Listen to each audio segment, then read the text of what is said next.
자, 9월 21일입니다. 비트코인 현재 26,700에서 약 800달러 정도 하고 있습니다. 자, 우선 비트코인이 7월에 있었던 이 하락분에 대해서 피보나치를 돌려봤을 때 지금 0.382 구간, 이 구간을 터치를 하고 뚫지 못하고 지금 힘이 약간 빠지는 걸 볼 수가 있습니다. 저번에도 말씀드렸지만 이 피보나치 같은 경우에는 382 그리고 0.618 구간을 자주 사용하게 되는데, 지금 여기에서 이 382 구간 그리고 최대 618 구간, 이 618 구간까지도 갔다가 여기에서 다시 한번 또 밑으로 되돌려 버리는 이런 모습도 많이 나오긴 하는데, 우선은 이 382 구간에서 한번 정리를 해줬습니다. 382 구간에서 한번 정리해주고, 그리고 최대 볼 수 있는 게 이제 618 구간, 그리고 이 618 구간을 돌파를 하는 경우에 추세가 변화가 됐다라고 이야기를 할 수가 있는 부분이고, 아직까지도 하락분의 382 구간 정도까지 도달을 하지 못한 상황입니다. 그래서 지금 이렇게 두 달 동안 이어졌던 이 하락의 추세에서 완전히 벗어났다라고는 우리가 할 수가 없는 상황이고요. 이게 하락 추세를 벗어날지 안 벗어날지는 아무도 모르는 거죠. 말씀드렸던 것처럼 차트를 보고 대응을 하는 거기 때문에 여기에서 이 구간을 돌파를 하면은 29K까지도 한번 볼 수 있겠다. 그리고 여기를 돌파하면은 이제 상승 추세로 이제 추세가 전환이 될 수도 있겠구나. 우리가 이런 식으로 판단을 하시면 좋을 것 같습니다. 자, 그래서 지금 MACD 같은 경우에도 우리가 확인을 해보면, 자, 늘 말씀드렸지만 이 MACD가 상승 추세 같은 경우에는 여기 윗부분에서 시그널 라인들이 많이 움직입니다. 여기에서도 보시면 이렇게 조정을 받지만 계속해서 추세 같은 경우에는 상승으로 이어가는 추세죠. 하지만 반대로 여기에서 이런 식으로 여기에서 중간중간에 반등은 오긴 하지만 계속해서 이어지는 하락의 추세 안에서 반등을 주는 것 뿐이라는 거죠. 그래서 제가 늘 말씀드리는 거, MACD를 볼 때 여기에서 골든크로스, 단기적으로 데드크로스를 중요하게 보는 게 아니라 전체적으로 넓게 봤을 때 이 시그널 라인들이 어디에 있는지를 우리가 체크를 하셔야 됩니다. 그래서 지금 여기 같은 경우에 위에 이렇게 시그널 라인들이 형성이 돼 있을 때는 물론 여기에서도 조정을 받지만 추세는 계속해서 이어지는 추세다. 자, 그러면 여기 같은 경우에 하락 추세를 계속해서 이어나가고 있었죠.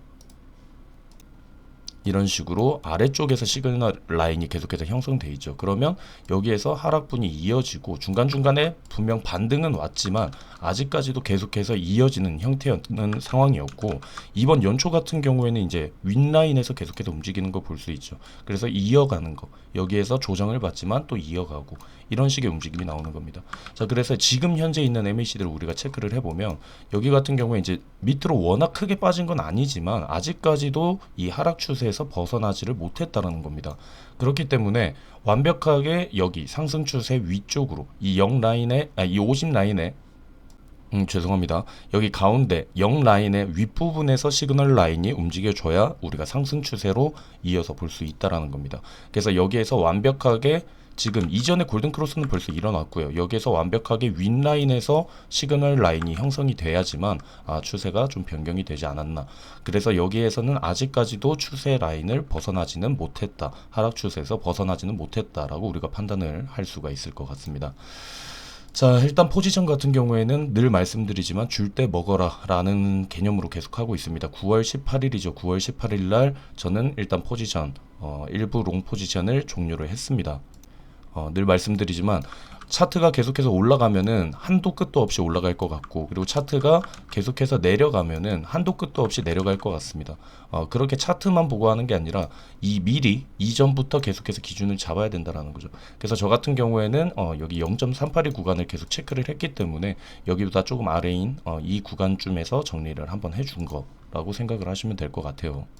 자, 그리고 이제 우리 어제 발표가 있었습니다. 점도표 이제 확인을 해보면 어제 금리는 동결이 됐습니다. 동결 같은 경우에는 모든 사람들이 예측을 하고 있었기 때문에 큰 영향이 없었는데, 자, 점도표를 확인을 해보시면은 6월과 비교를 해볼게요. 6월과 비교를 해보면 한 차례 추가 금리 인상을 지지하는 이 부분은 뭐 큰 변화가 없습니다. 오히려 이 한 차례의 추가 금리 인상을 지지하는 사람들이 더욱 견고해졌다라는 걸 우리가 알 수 있고, 자, 그리고 2024년입니다. 중요한 거는 내년인데 2024년 보시면 6월 점도표에서는 4.25에서 4.5% 정도로 사이를 생각하는 사람들이 많았다라는 거죠. 하지만 9월 이번에 발표된 걸 확인을 해보면 지금 이전에 발표된 것보다 오히려 더 좀 매파적인 성향이 있죠. 보시면은 2024년에 4.5에서 5.5 사이를 예상을 하는 사람들이 이게 맞다라고 지지를 하는 사람들이 더 많아졌다라는 겁니다. 즉 이 말은 뭐냐면 전체적으로 봤을 때 2024년도에 금리 인하의 시기가 오히려 늦어질 수가 있고 금리를 어느 정도 계속 유지를 해야 된다는 의견이 다수임을 우리가 확인을 해볼 수가 있습니다. 그래서 이 점도표만 보면 이번에 발표된 것만 보면 오히려 내년에 금리 인하가 빨리 진행이 되고 그리고 그게 큰 폭으로 진행이 된다라는 느낌은 못 받고 있다라는 거죠. 그래서 조금 더 힘든 시기가 좀 더 이어질 수도 있겠다 라는 부분을 우리가 생각을 좀 할 수가 있습니다. 뭐 실제로 자 지금 보시면 여기는 5.25에서 5.5%를 지지하는 사람이 또 4명이나 됐거든요. 이렇게 돼버리면 이전에는 없었어요. 이전엔 그런 사람 없었는데 이런 식으로 돼버린다라고 하면 지금 있는 금리랑 똑같은 수준이거든요. 그러니까 이번 연도 후반에 한번 올리고 내년 2024년도 그냥 그 상태에서 한 번 정도 금리 인하는 해주고 그냥 그게 끝나는 거. 진짜 만약 뭐 이렇게 무조건 간다라는 게 아닌데 만약에 이걸 지지를 계속 해버린다라고 하면은 금리 인하가 늦어지고 그렇게 되면은 우리가 원하는 좀 좋은 시나리오는 좀 미뤄지지 않을까. 라는 생각을 한다라는 점 좀 참고를 하시면 좋을 것 같습니다. 자, 그래서 어제 파월의 연설 내용을 한번 확인을 해보면 간단하게 요약드리도록 할게요. 매파적인 성향이 있었고요. 2%대 물가 갈 길 멀다. 추가 금리 인상 가능하고 더디게 천천히 내릴 것이다. 금리 인하는 확신이 들 때까지는 긴축을 유지한다. 경제가 아직도 강하다. 노동시장이 여전히 매우 강하다. 이렇게 우리가 간단히 요약할 수 있을 것 같아요. 뭐 계속해서 하는 얘기, 똑같은 얘기들을 반복을 하는 건데 앞으로 이제 고용 지표는 안 좋게 나와주기를 우리가 좀 생각을 해봐야 되지 않을까. 라는 생각을 하고 있습니다. 근데 뭐 아까 말했던 것처럼 연내에 한 번 더 추가 금리 인상은 거의 뭐 확정이 되다시피 하고 있는 상황이기 때문에 이런 부분들은 이제 나중에 다 선반영이 될 거라고 생각을 하고 있습니다. 오히려 기대가 크면 실망이 큰데 기대를 아예 하지 않도록 만들어주고 있어서 일단 이런 부분들 여러분들이 참고하시고 금리 인하는 아직 좀 멀었다라고 생각하시면 제일 좋을 것 같아요. 자, 그리고 뉴스 기사 이거 하나만 확인해 보도록 할게요. 마운트 곡스 상환 기한 1년 연장이 됐다. 가장 좀 걱정을 했던 부분입니다. 이 마운트 곡스에서 이제 해킹당한 물량을 이번에 상환을 한다라고 했는 게 이제 10월 31일이었는데 이 10월 31일 날 이게 상환이 돼버리면 이제 걱정되는 건 그거죠. 엄청 자기들은 이때까지 못 받았던 이 물량을 현금화를 하려는 움직임들이 나올 수가 있다라는 거죠. 여러분들도 생각해 보세요. 이게 몇 년 전인지 아시죠? 약 한 10년 전이니까 이 10년 전에 자기들이 가지고 있던 이게 묶여 있다가 이제서야 상환을 하는 건데 이렇게 상환이 돼버린다라고 하면은 여러분들 입장에서도 어느 정도 물량은 현금화 시킬 거 아닙니까? 이런 물량들이 나오다 보면은 가격 하락을 이끌 수 있지 않을까라는 걱정을 했던 부분인 건데 일단은 다행스럽게 10월 31일이 아닌 1년 연장을 했다라는 점입니다. 그래서 당장 다음 달에 있었던 악재라고 하면 악재라고 할 수 있는 이 부분인데 이 부분은 한시름 좀 놓게 됐다라고 우리가 생각을 해볼 수가 있을 것 같습니다.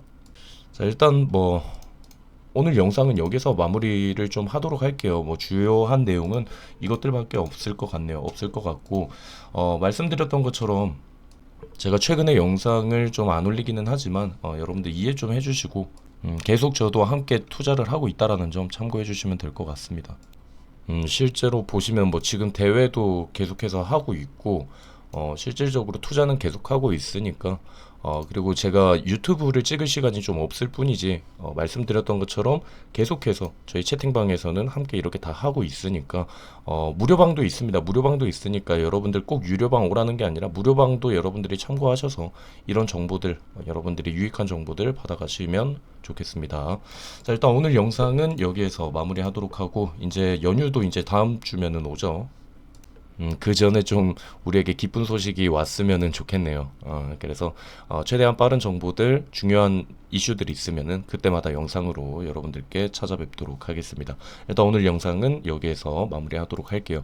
그리고 아까 말씀드렸던 지금 여기 이제 녹색 라인에 이렇게 하락 추세선을 돌파를 했을 경우에 이런 식으로 상승이 이끌어졌는데, 지금 돌파를 하고 다시 한번 여기 리테스트를 하고 있어요. 이 안으로 다시 진입을 하면은 다시 한번 25K대를 우리가 확인을 해보러 갈 수 있다라는 점을 유념하셔야 됩니다.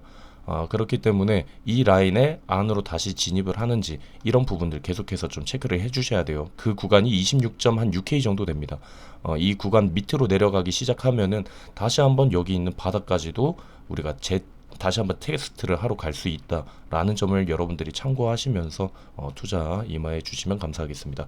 일단 오늘 영상은 여기에서 마무리하도록 하겠습니다.